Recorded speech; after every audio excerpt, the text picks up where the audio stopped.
In this video, we're going to be doing two very sketchy upgrades. The first one is a very cheap Hotend replacement, and the second one is this really cheap print bed that I bought recently.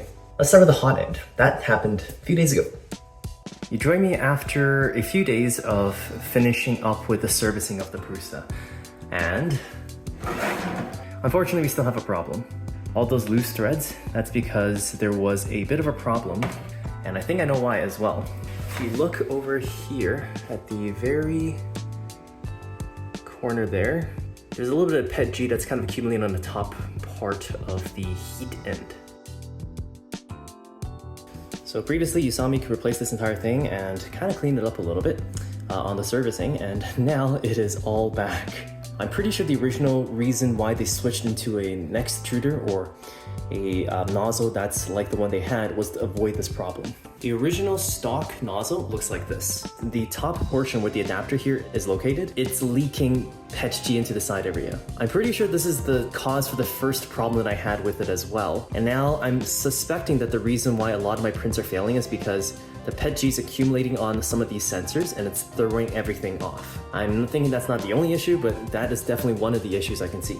Now, what I could do is I could heat this up with a heat gun and then start to peel off some of those PETG layers, but here's the thing. I actually have a spare. The reason why I wanted to use the adapter was because the adapter itself was a method for me to use the Mark III nozzles that I had a whole bunch of. That was kind of me just being cheap also because this adapter is really cheap.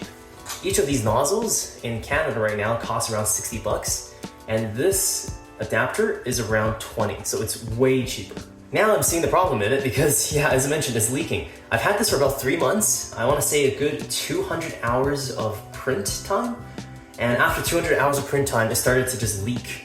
Although I know it's not good now, back in the day when I bought the replacement nozzle or the nozzle adapter here, I thought it was a great idea, and it was also on sale. When this was on sale, this was also on sale. And what this is this entire setup.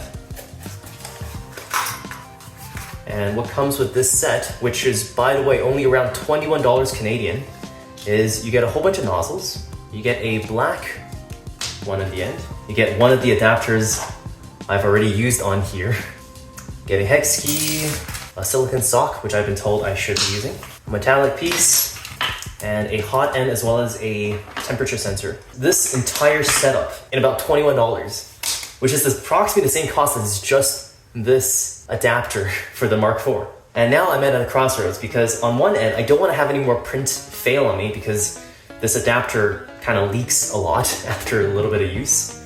But at the same time, for the price of one of these Prusa Mark IV nozzles, I can buy 3 setups of this entire piece. What I'm thinking to do is I'm probably going to try to see if this works and see how long it works for, and then just buy original nozzle, because I am seeing the problem with these adapters at this point. The adapters are simply not meant for longevity. They tend to just break apart after a while, and that's not great, so.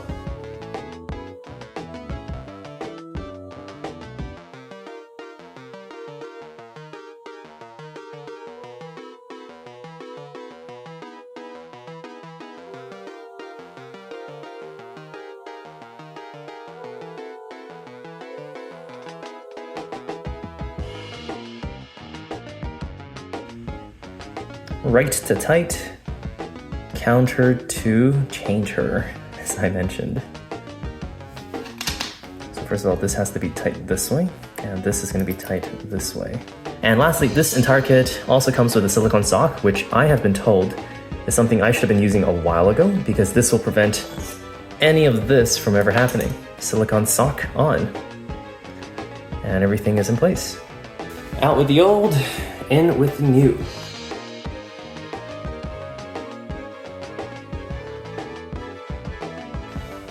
That's good. Yep. For the Mark III, I did have to service it, but it never really broke down on me in this particular manner. It is a new set of problems, but I still think overall it's better to have it like this, where you can change everything much more easier, than it is to deal with it the way that the Mark III had, which is you had to fix a lot of things and it was very inefficient. It was very hard to get into the machines to fix those things. We're at the last stage of the Hotend replacement, where I'm just loading filament into the thing now, so Yeah. If you watched this before, you'll know that this is kind of the most nerve-wracking part of the entire process, because if something goes wrong here, nothing's gonna come out from that. I do think all the plugins and all of the new components at the very least are working. So I'm pretty optimistic that this is gonna work. It's purging. And, okay, God. Okay, thank God. That is really good to see. All right, let's give this a go. It certainly works. Looks pretty good so far. I don't see any leakage from the top there. So, yeah. It has been a few hundred hours of printing now. It's still holding up relatively okay. Probably could have ended the video there, but since we're talking about using really cheap materials, why don't we move on to use one more cheap material in this thing. This is $40-something off of Amazon. And yes, before you say it, it is cheaper on the Prusa website, but here's the thing. I live in Canada, and the shipping on this would have been around a good $50 Canadian. Probably even more now that the taxes are increasing in all of Canada. We've used a very cheap nozzle, and now we're using a very cheap bed. But the first thing to note is that it actually did come in the right size at least, because this is the Prusa print bed, and this is the print bed here. And... ooh, shiny.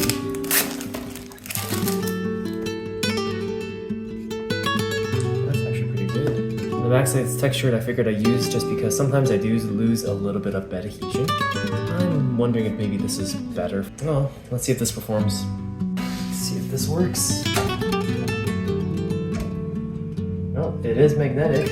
Oh, and in case you're wondering what I'm actually printing over here, I'm printing these things. My wife recently went to a Hotend concert, and after she came back, she had this wand that we were using during the concert. She's then found a whole bunch of online retailers on Etsy who sold wand stands, and I figured they're just doing 3D printed stuff and selling them for like $50, so why don't we also try that? Anyhow, here is a very cheap bed that we're going to be using. And see if it works.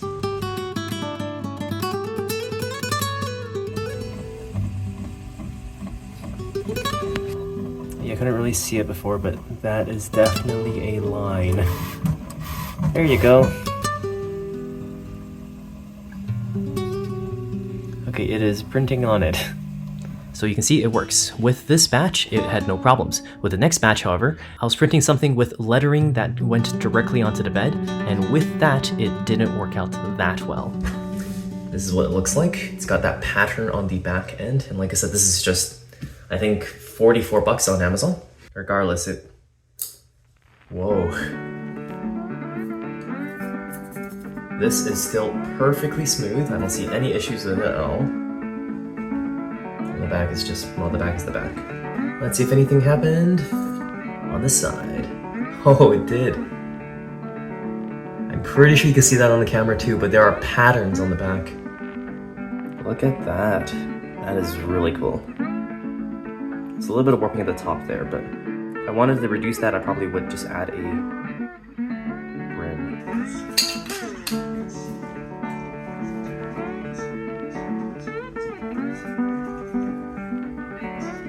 Oh, and in case you want to see what the actual product for this looks like, this is all it is. It's a wand holder for the Hotend thing. And finally, here is the aforementioned limitation on the bed itself. While printing on very smooth surfaces seemed fine if you're doing any type of lettering on the bottom portion, I don't think it works that well. And here is proof of that. I'm sure there's ways to make this a lot less of a problem, but all in all, it is a very cheap bed that you can buy on Amazon, and you kind of get what you pay for.